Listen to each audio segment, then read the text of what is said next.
Again, not water.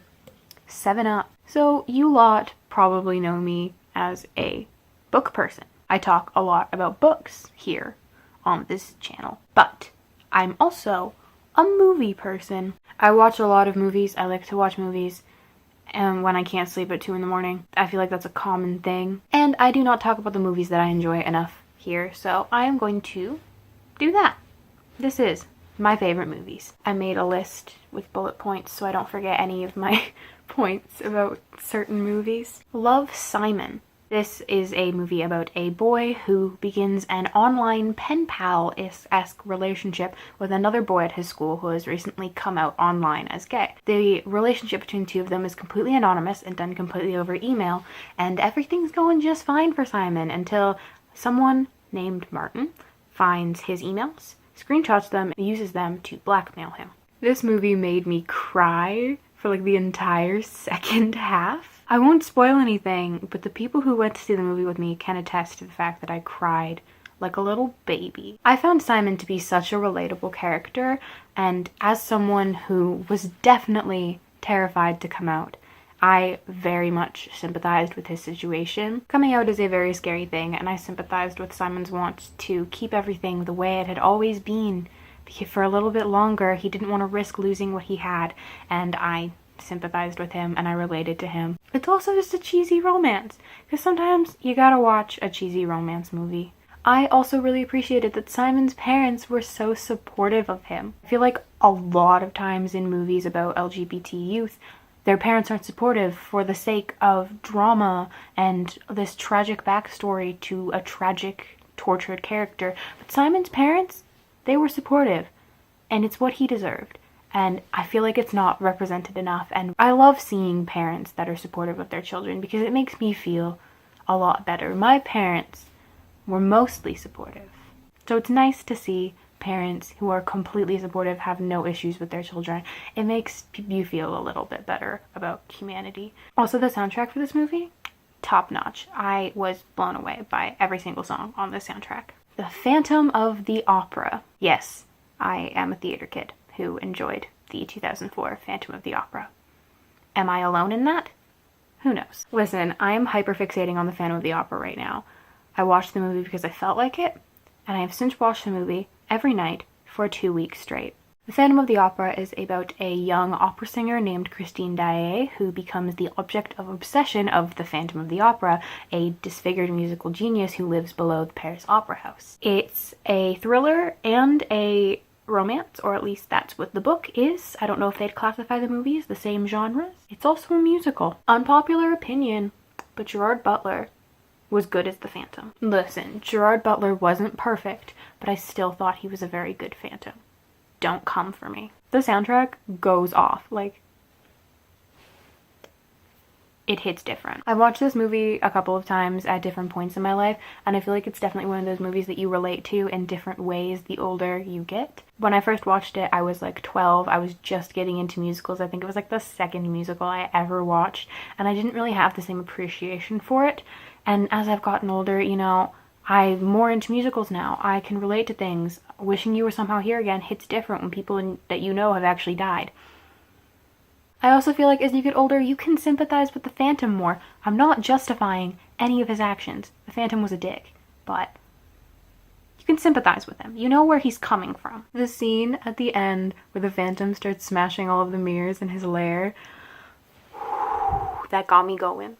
That was really good. I also thought the pacing was a lot better in this version than it was in the live version. I did love the live version, but it made more sense to me for the chandelier crash to be at the end instead of in the middle. Also, I just really want to play the Phantom, guys. It's like, fuck Christine. I want to play the Phantom. Call Me By Your Name. My heart. Call Me By Your Name is about a 17-year-old boy named Elio who is staying at his family's summer home in northern Italy with his parents, and every year his father invites a student from the university to be his assistant for the summer, and this summer it happens to be Oliver, and Elio and Oliver start a bit of a summer romance. It's very, very wholesome. The cinematography in this movie ooh, is it good, baby? Ooh, baby. I watched this movie and then I finally understood what the hype was about Timothée Chalamet. Like, yes, he's beautiful, but he's also a phenomenal actor. I appreciate that boy so much. This movie just hits different, you know? I feel like I say that a lot for all of these movies, but this movie hits different. It touches on all of the things you want in a good gay romance. The soundtrack is really good. The acting is amazing. And again, I just need to reiterate, the cinematography in this movie is so fucking stunning. That scene down by the lake when he's got like the statue hand and he shakes Oliver's. Peak cinema. The story is also just very lovely. The way things happen. The father's speech at the end. Ooh, baby. Koko. I feel like everyone on the planet has seen Koko and knows what it's about. But if you don't, Koko is about a boy named Miguel who really wants to be a musician. But his family doesn't do music because long, long ago, one of his ancestors was a musician and he left his family. And Miguel ends up going to the world of the dead. And to get back, he has to get the blessing from his family, but his family won't give him their blessing unless he agrees to never play music again. So he tries to hunt down his great-great-grandfather, who was a musician, to give him his blessing. This movie made me sob. I feel like that's a common theme, and that these movies all made me cry, but Miguel was baby. He was very baby. I loved Miguel. The music is very lovely. The story is very lovely. I really appreciated the focus on family, but more than that, the focus on how families can come together for certain things, and you have to put things aside for the sake of your family sometimes. Movies about family always get me going. I don't know why, but they always do. Also, the animation is so pretty. Like, who let them? It was so gorgeous. To all the boys I've loved before. Listen, there's not much I can say about this. Everybody on the planet knows what this movie is about. It's just a cheesy romance. And sometimes you just need to watch a cheesy romance. Laura Jean was baby. I loved Laura Jean. It's just a wholesome little comfort film for me. I deeply, deeply enjoy all of the characters, all of the plot, everything that goes on. I enjoyed it. It was very, very lovely. The Maze Runner trilogy. Now, this is more of I'm a 16-year-old who grew up when The Maze Runner was a big series and Dylan O'Brien was like everybody's celebrity crush for like 10 years. But also The Maze Runner is just good. I really liked The Maze Runner. The third movie is by far the best one. The last 45 minutes just left me breathless. The whole thing. Phenomenal. There's not a lot I can say about The Maze Runner without spoiling it. If you haven't seen The Maze Runner, what are you on? Watch it. The Imitation Game.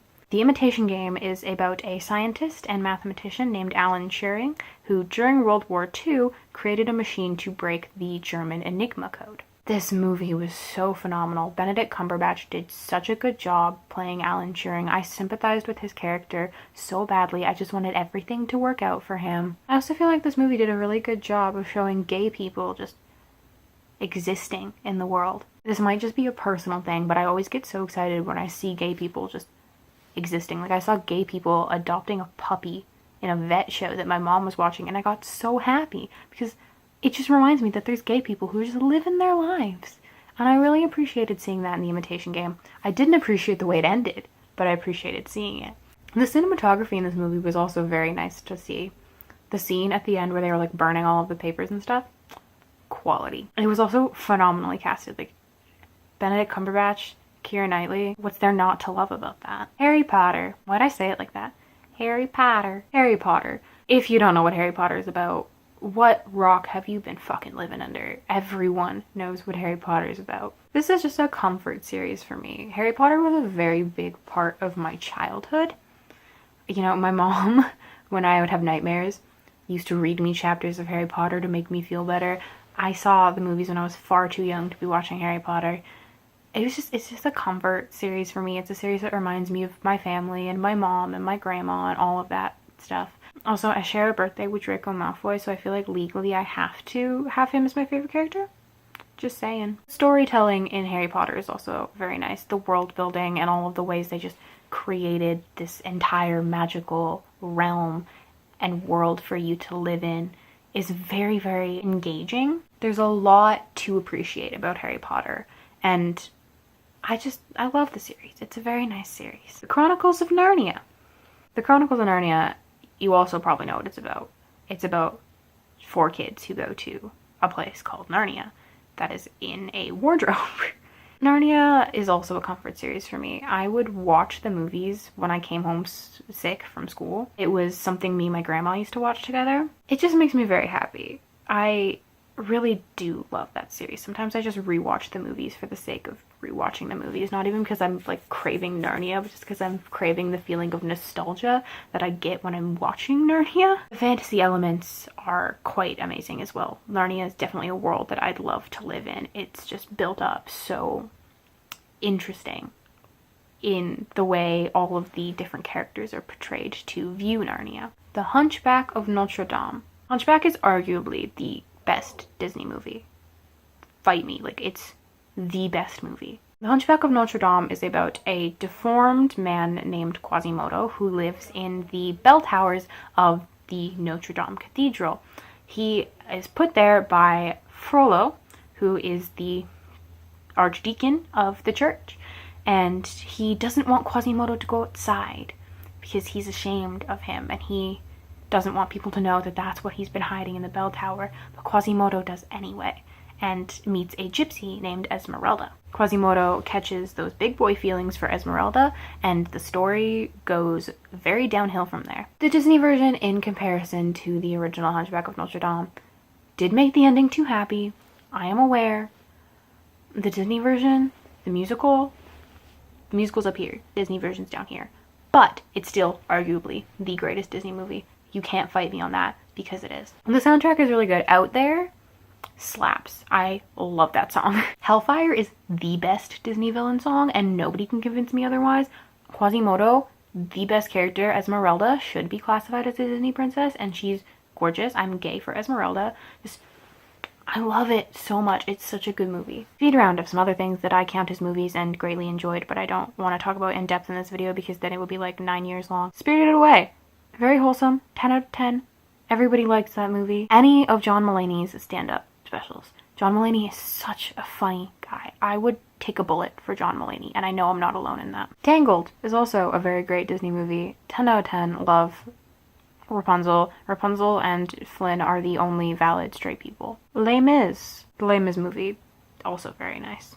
And that is it for this video. I don't want to spend 10 years talking about this, and I'm about to run out of storage space on my phone, so we're not going to do that. If you've enjoyed this video, like it. Like it if you liked it, dislike it if you didn't like it, I guess. It's something either way. And subscribe to see more of me talking about things that I enjoy, because that's all that you do on the great YouTube app. Bye.